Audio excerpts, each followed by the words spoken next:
شاعر ہے، شاعر بڑا معروف شاعر ہے، وہ لکھتا ہے کہ میں نے اپنے والدان کو کہا، اپنی بیوی کو کہا کہ پاکستان بن گیا ہے، مبارک ہو، میں اپنے کھیتوں کو ایک نگاہ دیکھ کر آتا ہوں،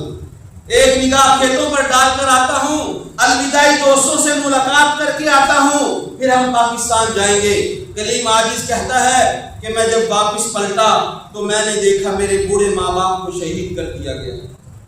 میرے چھوٹے چھوٹے بچوں کو شہید کر دیا گیا ہے،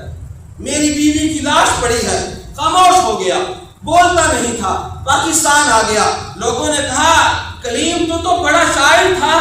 اشعار کہا کرتا تھا، تجھے کیا ہوا، تو خاموش ہے؟ تو اس نے جب پہلی گفتگو کی تو یہ شعر کہا،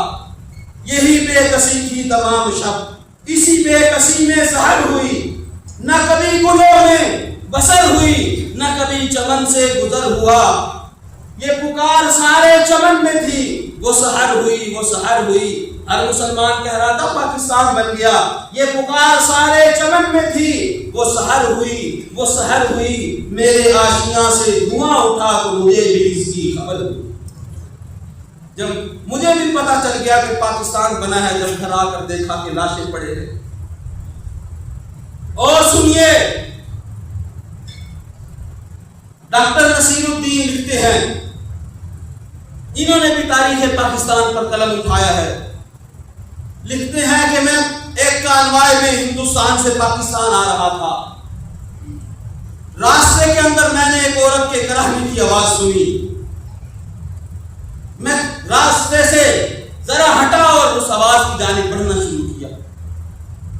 جا کر دیکھتا ہوں کہ ایک بہن ہے، کٹی پڑی ہے، جسم کے اوپر کلہاڑیوں کے اور گنڈاسوں کے نشان ہیں۔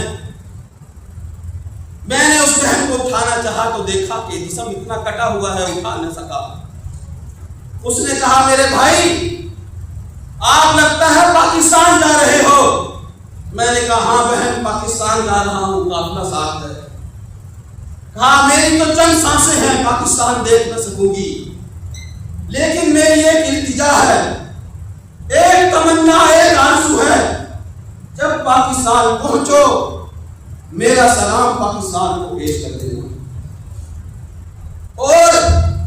مجید نظامی انہوں نے بھی قلم اٹھایا ہے تاریخ پاکستان پر، انہوں نے بھی پاکستان کی تاریخ لکھی ہے۔ وہ لکھتے ہیں میری ڈیوٹی لگی کہ یہ قصور میں جو اسٹیشن ہے یہاں کھڑا ہو کر جو ٹرین آ رہی ہے اس کا استقبال کروں۔ میں استقبال کرنے کے لیے کھڑا تھا، ٹرین آ کر رکی، اس میں کوئی آواز نہیں، میں ایک ڈبے میں سوار ہوا، مسلمانوں کے کٹے ہوئے لاشیں تھے، دوسرے ڈبے میں سوار ہوا لاشیں تھے، تیسرے ڈبے میں سوار ہوا لاشیں تھے، آخری ڈبے میں پہنچتا ہوں، مجھے بچوں کے کراہنے کی آواز آتی ہے، بچوں کے کراہنے کی، تڑپنے کی آواز آتی ہے۔ میں جلدی سے اس ڈبے کے اندر جاتا ہوں، کیا دیکھتا ہوں، لکھتا ہے کہ وہ منظر آج بھی نہیں بھول سکتا۔ جب وہ منظر یاد آتا ہے رونگٹے کھڑے ہو جاتے ہیں، رات کی نیند اڑ جاتی ہے، اور میں سوچتا ہوں انسان کبھی اتنا درندہ بھی بن سکتا ہے کہ اس کے اندر اس ڈبے میں 1 سال سے لے کر 5 سال تک کے معصوموں کی لاشیں، چھوٹے بچوں کی لاشیں، اور کیسی لاشیں، زندہ لاشیں جن کے ہاتھ اور پاؤں کاٹے گئے، اور اس ڈبے پر لکھا گیا تھا یہ ہندوؤں اور سکھوں کی طرف سے اہل پاکستان کو پہلا تحفہ کو قبول کر لیں۔ میرے عزیز دوستو، وہ چاندنی چوک کا واقعہ کہ ایک نوجوان شہید ہوتا ہے، اس کا 2 سالہ بیٹا اپنے باپ کی لاش دیکھتا ہے، تڑپتا ہوا آتا ہے اور اپنے والد کے اوپر گرتا ہے، ایک سکھ اٹھاتا ہے، اسے اٹھا کر سکھوں کو کہتا ہے ایک کرتب دکھاؤں تمہیں، اور یہ کہہ کر اس بچے کو ہوا میں اچھالتا ہے، نیچے اپنی کرپان کرتا ہے، نیزہ کرتا ہے، وہ بچہ ہوا سے لڑکتا ہوا آ کر اس نیزے کی انی میں پرویا جاتا ہے، تڑپنے لگتا ہے، وہ صرف کہہ کے لگاتے ہیں، کہہ کے لگا کر کہتے ہیں لو پاکستان بنانے کا مزہ لے لو۔ میرے عزیز دوستوں، بھائیوں اور بزرگوں، آج وہ قوم ناچنے پر گانے پر نہیں ہے، خدا کی قسم۔ کوئی ان کو بتائے کہ یہ 10 لاکھ لوگوں نے قربانیاں کس لیے دی تھی؟ قربانیاں اس لیے دی تھی کہ ایک خطہ اللہ عطا کرے گا، محبتیں ہوں گی، الفتیں ہوں گی، پیار ہوگا،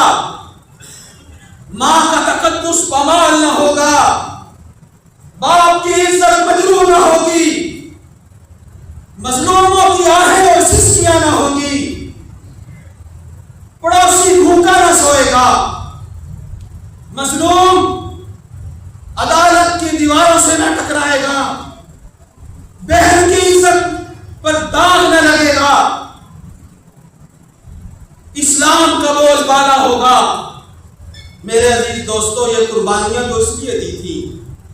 نعرہ کیا تھا؟ ان قربان ہونے والوں کا نعرہ یہ تھا، پاکستان کا مطلب کیا؟ لا الہ الا اللہ۔ کیا نعرہ تھا؟ لا الہ الا اللہ، یہ نعرہ تھا۔ لیکن میرے عزیز دوستو، یہ ساری باتیں دفن کر دی گئی۔ آج اس ملک کو لوٹنے والا مسلمان ہے، بہن کی عزت کا تعداد کرنے والا مسلمان ہے،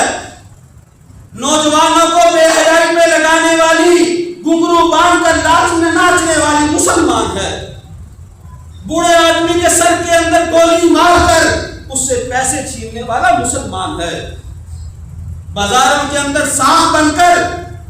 لوگوں کو لوٹنے کے حلبے بنانے والے تاجر بھی مسلمان ہیں، ایوانوں میں بیٹھ کر اپنا قلم فروخت کرنے والے مسلمان ہیں، خانوں میں بیٹھ کر مجرموں کے، شرابیوں کے کش پناہ بننے والے مسلمان ہیں، رشوت لے کر ظالموں کا ساتھ دینے والے مسلمان ہیں، اس ملک کے سرکاری خزانے کو عیاشیوں میں اڑانے والے مسلمان ہیں۔ چمن پر جس دم چاہے گل کا تجمل تھا، ہزاروں بلبلیں تھی، ایک شور تھا، گل تھا، کھلی جب آنکھ نرگس کی، نہ تھا تجھے خار کچھ باقی، بتاتا باغباں رو رو یہاں گنجا یہاں گل تھا۔ میرے عزیز دوستو، خدا کے لیے کوئی ایسا ہو جو کہے میں 14 اگست کے جشن اس طرح مناتا ہوں کہ آج کے بعد اس وطن کے ساتھ وفا کرتا ہوں۔